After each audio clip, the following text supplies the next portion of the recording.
What's going on, everyone? Welcome back to something absolutely massive today. Because we're not talking about your usual alien invasion, we're not talking about ships falling from the sky, or portals opening above cities, or some cosmic warlord demanding Earth's surrender. No, this time the threat doesn't come from above. This time the threat doesn't arrive. It was already here, waiting, sleeping, growing, right beneath our feet, beneath every city, beneath every mountain, beneath every ocean floor. Something ancient, something patient, something that remembers this planet as home long before humanity ever took its first breath. And today we are diving deep into one of the most terrifying scenarios the Marvel Universe has ever presented, a scenario where three of Earth's mightiest heroes must descend into darkness to face something older than gods, older than civilizations, older than memory itself. The title of today's story is simple, but it carries weight that will shake you to your core. The alien beneath Earth rises, and Iron Man, Thor, and Hulk stand as the last wall between us. And when I say last wall, I mean exactly that, because if these three fall, there is no backup team waiting on the surface. There is no army ready to march in after them. There are no gods left to call upon, no satellites, no shields, no weapon systems advanced enough to replace what we lose in that underground darkness. This is the line, this is the moment where Earth either survives or Earth becomes a memory, a footnote in cosmic history, a planet that once held life before something older reclaimed what was always its own. So let me set the stage for you, and please stay with me through every word, because this story only gets wilder from here. For years, humanity has feared the sky. We watched for ships, we built satellites to detect incoming threats, we trained soldiers for invasions from above.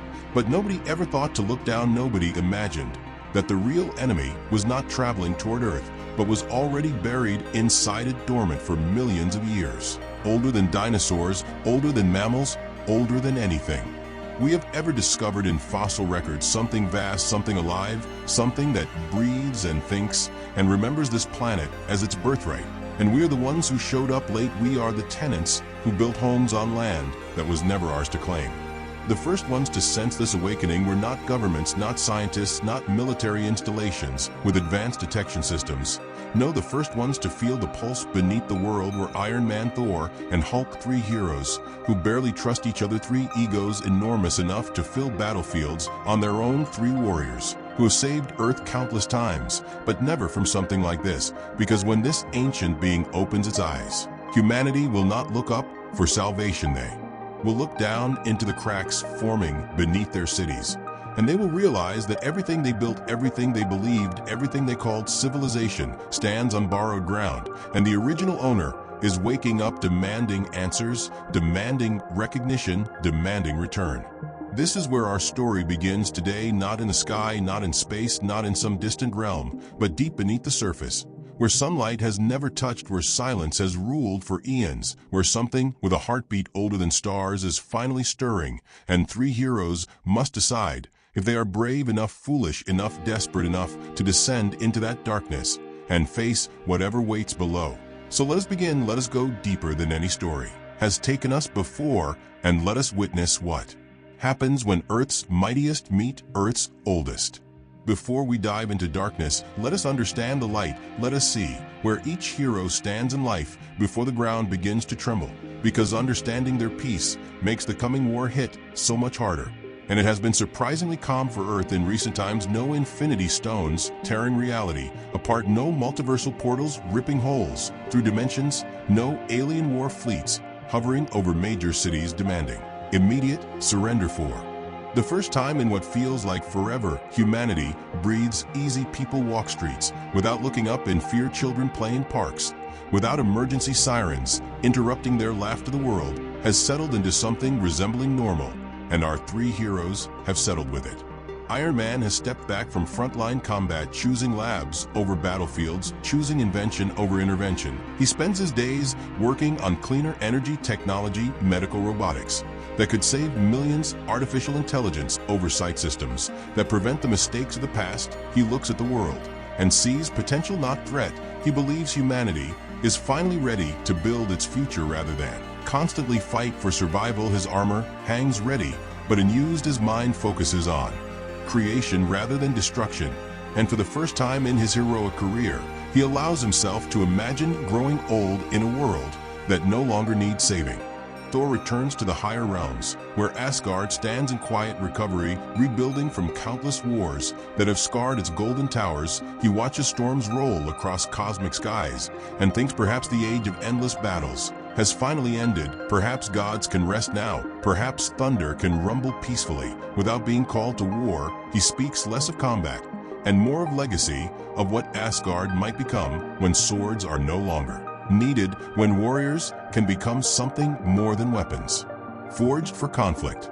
And Hulk finds something he never thought possible. Silence. Bruce Banner retreats to remote wilderness, far from cities, far from noise, far from anything that might trigger the beast. Within, he studies wildlife, observes nature, finds rhythm in rivers and forests that calms the rage always burning beneath the surface. He chose distance not to protect the world from Hulk, but to protect Hulk from a world that never understood him, never accepted him, never saw past the monster to the man trapped inside. And for the first time in years, both Banner and Hulk breathe together in something close to harmony.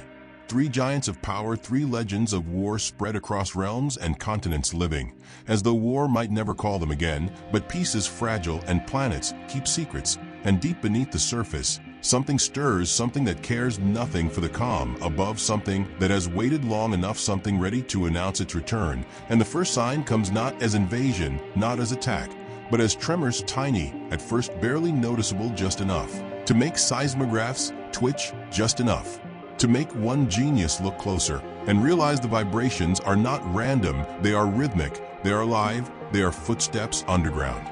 Iron Man does what no government agency, no research institution, no world leader thinks to do. He sends machines downward, not upward, because something about those tremors feels wrong, feels intentional, feels alive in ways earthquakes never are. So he deploys reconnaissance drones, micro camera systems built for cave exploration, heat sensors designed to map volcanic pockets, technology meant for geology, repurposed for something far more terrifying. And for hours, these machines travel deeper than any human tunnel has ever reached, through layers of stone, through veins of ancient metal, through pockets of earth untouched since the planet first cooled billions of years ago.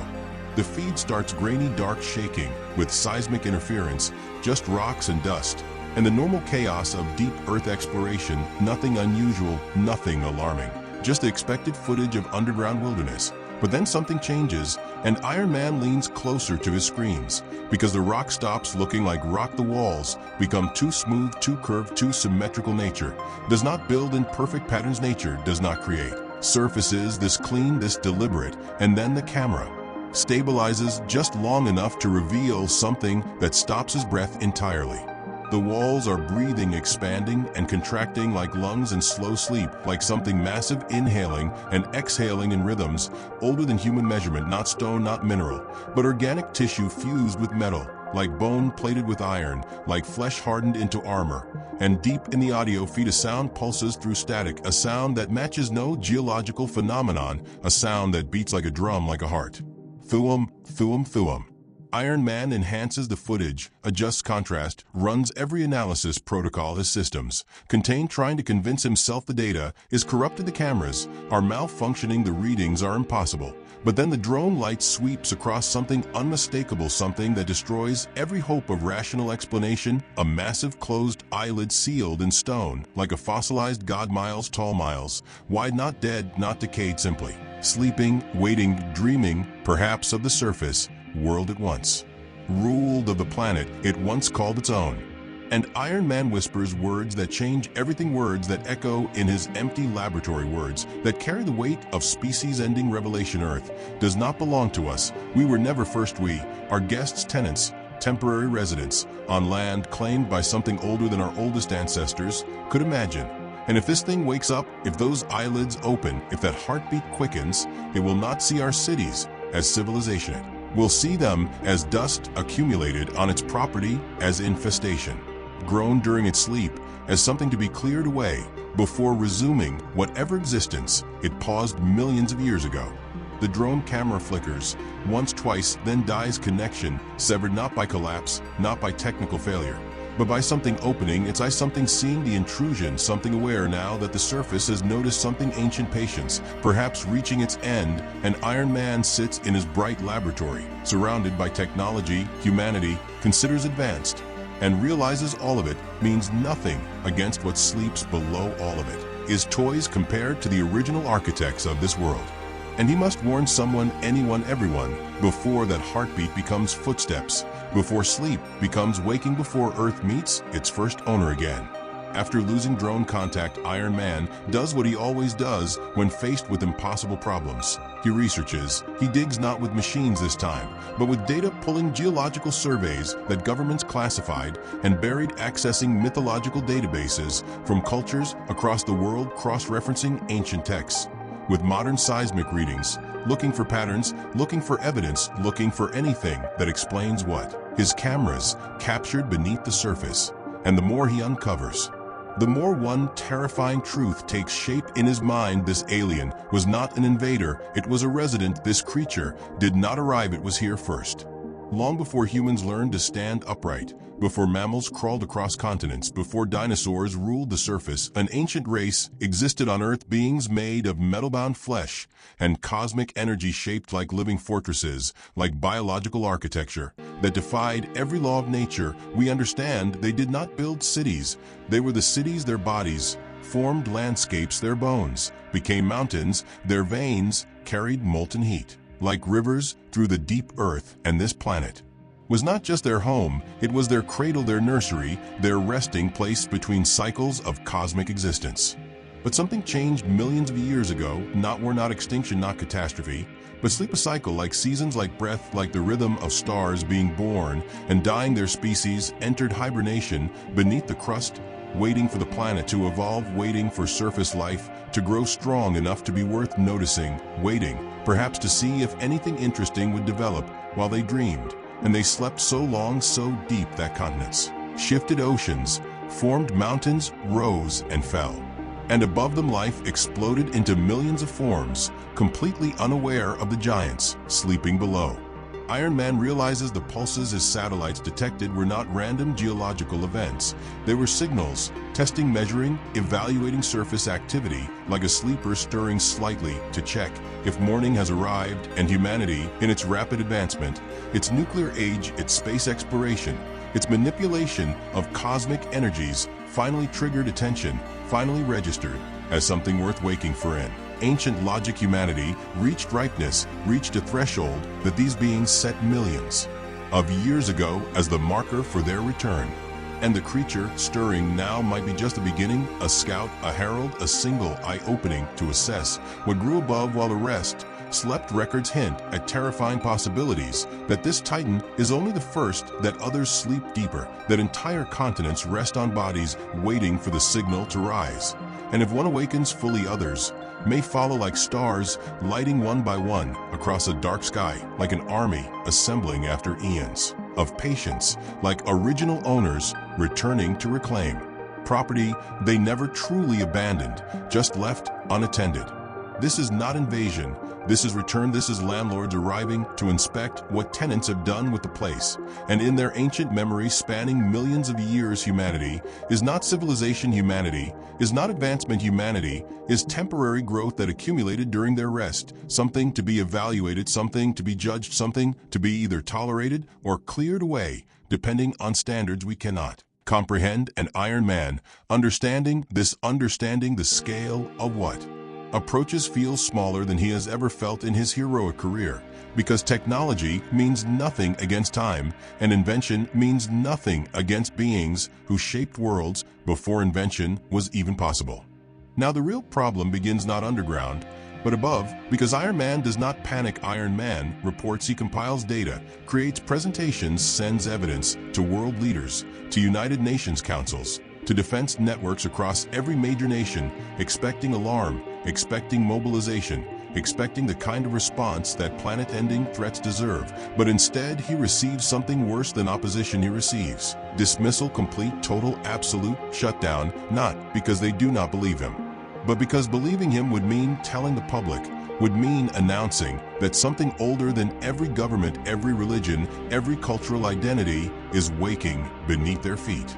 No leader wants to be the one to trigger worldwide panic. No president wants to explain that skyscrapers stand on sleeping skin, that highways cross ancient bodies, that everything humanity built rests on borrowed ground. So press conferences go live, calm voices, reading careful scripts, minor seismic disturbances, nothing supernatural, no evidence of alien presence beneath Earth's surface. Remain calm, continue normal activities, no reason for alarm, and the public accepts it. Because fear is easier to ignore than face, because morning routines are easier than existential terror, because nobody wants to believe the ground beneath their children's playgrounds is alive. They paint Iron Man as a genius under stress, a billionaire with too many satellites and too much imagination, seeing patterns that do not exist, creating conspiracies from coincidence. Reporters laugh about another Stark theory. Social media mocks his warnings. Late-night hosts make jokes about underground aliens. And the world scrolls past, moves on, returns to normal life. While deep below the surface, something continues to stir, continues to wake, continues to approach the boundary between sleep and action. But while humanity chooses comfortable ignorance, while governments maintain careful denial, while news cycles move to less frightening topics, the heartbeat grows louder. Rock shifts in long, slow breaths. Like the planet sighing in its sleep, streets tremble in cities built over ancient bodies. And the heroes feel what normal instruments cannot detect. Iron Man watches his private readings spike higher every hour. Thor across realms senses vibrations that cross dimensional boundaries. Hulk wakes in the night with his heart pounding in sync with something massive, something unseen, something calling to the primal parts of him that remember what it means to be ancient and powerful. Iron Man says only 5 words in his final transmission to heroes he hopes will listen. The ground is lying to us. And soon that lie will break open, soon the surface will crack, soon the denial will become impossible, and humanity will face the truth it refused to accept. When acceptance might have mattered, when preparation might have helped, when 3 heroes warning the world might have made difference, instead of being dismissed as paranoid, instead of being silenced by comfortable fear, instead of being ignored until ignoring became impossible. And by then the only option left will be fighting, not preventing, not preparing, just fighting whatever rises from below. When governments refuse to act, Iron Man does what Iron Man always does. He prepares anyway, because warning the world is not the same as protecting it. And deep down he knows time is running out. The heartbeat beneath Earth is not fading, it is strengthening, growing louder, growing faster, like muscle waking from long sleep, like a giant stretching before rising, like a countdown disguised as geology. And if no one else will get ready, then he will get ready for everyone. He shuts himself away in his workshop, goes silent on every public channel, ignores shareholder meetings, ignores press requests, ignores everything that does not directly contribute to one mission: building armor, not for sky battles, not for space combat, but for below, for the crushing pressure of deep Earth, for the heat of planetary core, for fighting something made of metal and flesh fused together over millions of years. And every design, every prototype, every test brings him closer to something that might give humanity a chance. Metal that bends under extreme pressure without breaking, ventilation systems that function when surrounded by toxic underground atmosphere, repulsor technology redesigned to burn through organic mineral tissue instead of conventional armor, vibration dampeners powerful enough to keep tunnels from collapsing during combat. And he works without rest, without pause, without the luxury of doubt, because doubt is a luxury for people who have time, and time is exactly what Earth does not have anymore. He knows Thor will come, because Thor always answers when the fight is real. Knows Hulk will come, because Hulk cannot resist challenges that match his strength. So he prepares for them, too, builds equipment that turns their power from raw force into focused weapons, because underground warfare requires precision, requires control, requires the kind of strategic thinking that smashing and lightning bolts alone cannot provide. For Hulk, he constructs an exo-frame, massive and reinforced, not to increase his strength, because nothing increases Hulk's strength, but to channel it to direct rage like a weapon, rather than letting it explode in all directions, collapsing tunnels, burying them alive, turning victory into tomb. The frame guides impacts, focuses strikes, makes every punch count twice, while protecting the environment they need to survive. For Thor, he designs gauntlets that store lightning instead of releasing it instantly, because underground storms do not spread, they explode. Thunder trapped in stone becomes raw, concentrated power, that can shatter what normal lightning only scorches, but uncontrolled it kills everyone, including allies. So the gauntlets hold the storm, let it build, let it grow, let it become something worthy of fighting gods buried in earth. 3 tools for 3 warriors, 1 battlefield where sunlight will never reach, and late at night, when the workshop glows only in reactor blue, Iron Man sits alone with a truth he cannot share with anyone, a truth that would break morale before the fight even begins. They will not be fighting an alien attack. They will be fighting Earth's original owner, the landlord, returning after millions of years, the architect who shaped this world before anything they know existed, and he whispers to empty air, almost like confession. This time we do not fight to win, this time we fight to hold the line. Because once that thing rises fully, there is no second chance, there is no retreat, there is only standing between it and everything above. While Iron Man builds and calculates, Thor stands far across realms, staring at aurora skies that suddenly feel less peaceful than before. Because the tremor reaches him differently, not as sound, not as data, but as memory. A memory he did not know he carried until this moment, a memory buried so deep it feels like instinct rather than knowledge. And he remembers being young, being reckless, standing at the edge of the Bifrost while Odin spoke. Words that seemed meaningless at the time, words about Midgard, about Earth, about something beneath it, something older than Asgard itself. We were not the first gods to touch that realm, Odin said, voice heavy with knowledge he rarely shared before us. Something else claimed it, something that sleeps still, something that waits. And Thor laughed, because youth always laughs at warnings it cannot understand. Earth seemed so small, so fragile, so temporary. What could possibly hide beneath it that gods should fear? And Odin did not argue, did not insist, simply looked at his son with eyes that had seen too much and said, someday you will feel it, and then you will understand. Now Thor feels it, a pulse crossing dimensional boundaries, vibrating through Mjolnir, humming in his blood, like recognition, like 2 ancient forces acknowledging each other across the void. And he sees flashes, visions perhaps, or ancestral memories, titan bodies sleeping beneath continents, beings made of star metal and cosmic flesh, hearts beating slow as centuries pass like minutes. And for the first time in decades, Thor experiences something he barely recognizes, doubt, not doubt in his strength, but doubt in his right to fight, doubt in Asgard's claim to protect a world that perhaps was never theirs to protect. And far from golden towers, far from cosmic skies, Hulk feels the same pulse, but differently, more primal, more visceral, like something speaking directly to the beast, rather than the man. Bruce Banner wakes in the night, heart pounding, chest heaving, sweat cooling on skin. And inside his mind, Hulk stirs with words that carry no sound, only meaning, something waking, something strong, something calling. Banner wants to analyze, wants to check instruments, wants to find rational explanation. But Hulk is not rational. Hulk is instinct. Hulk is the part of existence that remembers what it means to be powerful before language, before civilization, before anything soft and weak developed to cover the raw truth of strength. And Hulk recognizes the pulse, recognizes it as challenge, as invitation, as the universe announcing that something worthy of fighting has finally appeared after so long, fighting things too small to matter. But Banner fears what Hulk does not fear. Banner fears the underground, the crushing weight, the trapped spaces where there is no sky, no horizon, no escape. If things go wrong, Hulk fears nothing except being caged, except being contained, except being trapped somewhere his strength cannot break free.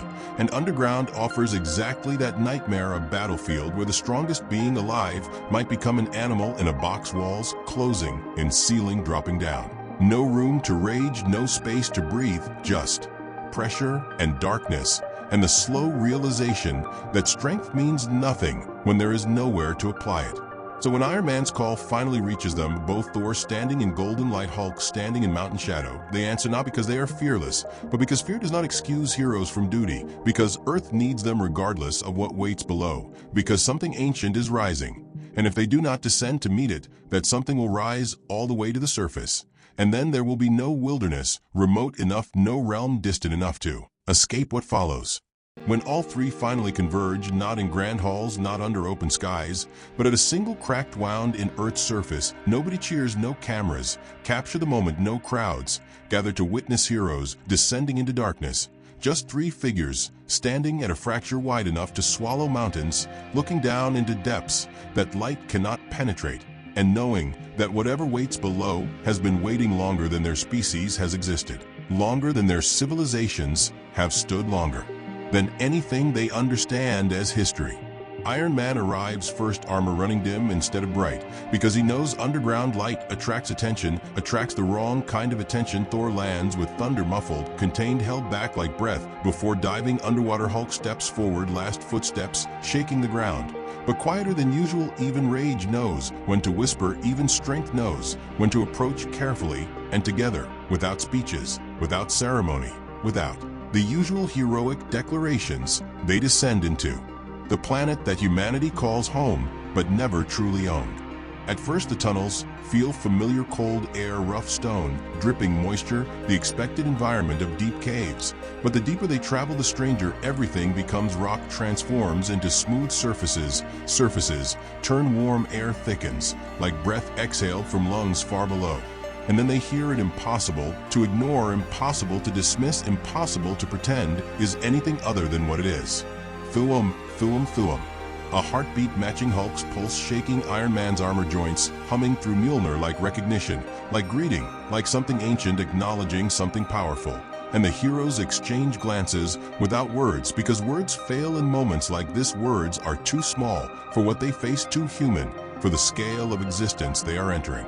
Repulsor lights sweep across a cavern, so vast even Thor cannot see its boundaries, a space that should not exist, so deep in the earth, a cathedral carved by time and biology, not by tools. Veins pulse across walls like rivers of glowing metal, carrying energy or blood or something that serves both purposes. The ground feels soft beneath their feet, not soil, not stone, but skin hardened by eons of pressure and patience.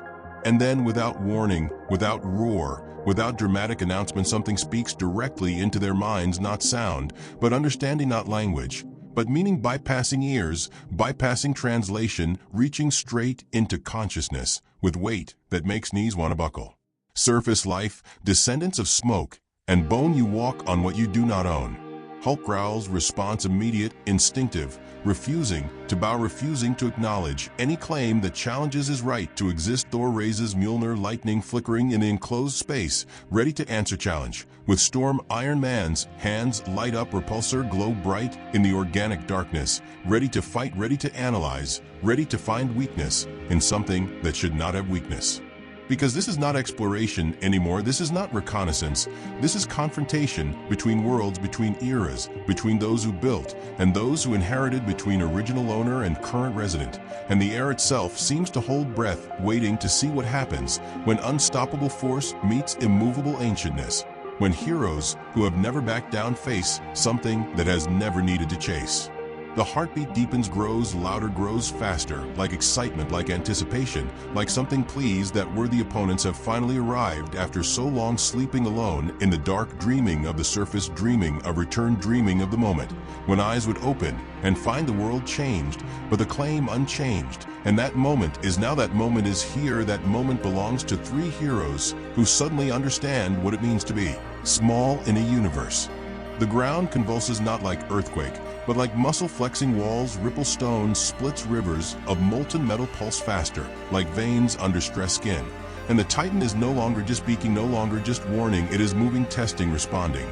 And the first strike comes fast enough to blur vision, metallic tendrils shooting upward from the living floor, sharp, flexible, alive, reaching for the intruders, not to kill immediately, but to measure, to evaluate, to test, strength the way a hand tests weight before deciding to crush. Hulk meets them first, instinct faster than thought, grabbing two tendrils, ripping them apart like roots in soft soil, his roar echoing through the cavern loud enough to shake loose stone from distant ceilings. And for one moment, one breath, it seems like enough, like Hulk's strength might actually matter against this ancient thing. But the wounds seal instantly, metal flesh flowing back together, like liquid healing, faster than damage can accumulate, and Hulk roars. Again, this time frustration rather than triumph, because he understands now he is fighting something that does not stay broken. Thor swings Mjolnir, thunder exploding through enclosed space, lightning dancing across tendrils, turning metal to glowing slag, melting what Hulk's strength could not tear. And for one heartbeat, victory seems possible, seems achievable, seems like the combined might of God and monster might actually hurt this thing. But then molten flesh hardens, cooling faster than natural, faster than possible, reforming stronger than before, as if heat taught it to resist. Heat, as if every attack, is a lesson it learns. Instantly, perfectly, permanently. Iron Man fires repulsors at point-blank range, beams bright enough to blind gods, energy concentrated enough to cut through starship hulls. And the Titan absorbs them, drinks them like water, into desert sand, light vanishing, into armored hide, converted perhaps into more energy, more strength, more evolution. And Iron Man's voice comes through comms, tight, urgent, stripped to the confidence that usually colors every word. It is adapting everything we do, teaches it how to beat us. Every strike feeds the creature, every attack adds to its knowledge, every weapon reveals weakness it did not know it needed to counter. And the heroes find themselves in nightmare scenario, fighting something that grows stronger from fighting, that learns from every blow, that becomes immune to whatever hurt it moments before, and the battle shifts from offense to survival, from trying to win to trying not to lose. Hulk slams ground hard enough to crack bedrock. Thor sends shockwaves that would level cities. Iron Man deploys every weapon, every frequency, every desperate innovation. His genius can create, and nothing works permanently, nothing damages. Beyond recovery, nothing touches the core of this ancient, patient, perfect predator that has had millions of years to become exactly what it is, unbeatable by anything the surface world can produce. Tendrils grow thicker, sharper, faster, wrapping around Hulk's arms, around Thor's chest, around Iron Man's armor, squeezing, testing, evaluating. And the voice returns louder, now resonating through the cavern, like worlds grinding together, like tectonic plates speaking words. Strength is acknowledged, but strength alone cannot inherit. The words carry meaning beyond translation, carrying judgment, carrying ancient law, carrying the rules of whatever cosmic system created these beings. And the heroes understand finally, completely, terrifyingly, this is not invasion, this is evaluation, this is test to determine if surface life deserves to continue, or if the time has come to clear the growth and start again. Iron Man's voice cracks through comms, desperate, honest, terrified, in ways he never allows himself to show. We cannot overpower it, we need to outthink it, because this is no simple monster, no mindless beast, no creature that rage and lightning can overwhelm. This is a system, a process, a biological machine designed to evaluate and eliminate, designed to outlast anything that challenges it, designed to win not through strength, but through patience, through adaptation, through the simple, unstoppable mathematics of evolution perfected over timescales humans cannot truly comprehend. The battle continues, but victory is no longer the goal. Survival is the goal. Delay is the goal. Buying one more minute, one more breath, one more heartbeat for the world above that does not know how close it stands to ending. And three heroes who have never faced anything they could not eventually defeat must now face the possibility that holding the line might be the only victory available, and even that might not be enough. When the Titan finally slows, when tendrils withdraw like tides returning to see the cavern falls into silence, more terrifying than any battle sound, because silence means decision, silence means judgment, silence means something ancient has made choice. And three heroes stand exhausted, bleeding, shaking, waiting to learn if they have passed or failed, if Earth survives another day or ends in the next breath. And the moment stretches like eternity, like the universe itself holds breath, waiting for verdict. They did not kill it, could not kill it, probably cannot ever kill it. What they did was something smaller, something that required not strength, but stubbornness, not power, but persistence. They showed the Titan that surface life does not surrender easily, does not accept judgment without challenge, does not kneel before ancient claim, just because that claim is old. And the Titan, in whatever passes for its consciousness, found that worthy, found that interesting, found that worth preserving, at least for now, at least until next evaluation, at least until the surface proves itself again, or fails to. The creature settles back into the deep, not destroyed, not defeated, just satisfied perhaps, or curious, or whatever emotion beings of that scale experience. And the heroes stand in organic cathedral, surrounded by walls that breathe slowly again, surrounded by heartbeat that dims to background pulse, surrounded by the evidence of their smallness, their temporary nature, their borrowed existence, on a world that tolerates rather than belongs to them. They return to surface slowly, painfully, each step reminding them of damage taken, of limits reached, to mortality that heroes rarely acknowledge. Hulk's rage fades into banners, exhaustion, Thor's lightning dims to ember, Iron Man's armor hangs in fragments, life support barely functioning, and sunlight feels strange after the darkness, feels unfamiliar after the organic glow of ancient flesh, feels almost wrong after becoming accustomed to the deep. Cities continue below them. As they emerge unaware, unchanged, people walking streets, children in schools, traffic, flowing headlines scrolling about minor earthquakes, about nothing important, about the comfortable lies that make normal life possible. And the three heroes share glance that carries weight. No words can express the weight of knowing what sleeps beneath, the weight of carrying secret that would shatter billions, the weight of being the only wall between ignorance and extinction. This was not victory, this was postponement. This was not ending, this was pause. And somewhere deep below, heartbeat continues, slow, patient, eternal, waiting for next time, waiting for next test, waiting for the moment when evaluation resumes and humanity must prove again that it deserves the surface, must demonstrate again that it is more than temporary growth on ancient ground, must fight again for the right to exist on a world that was never truly theirs.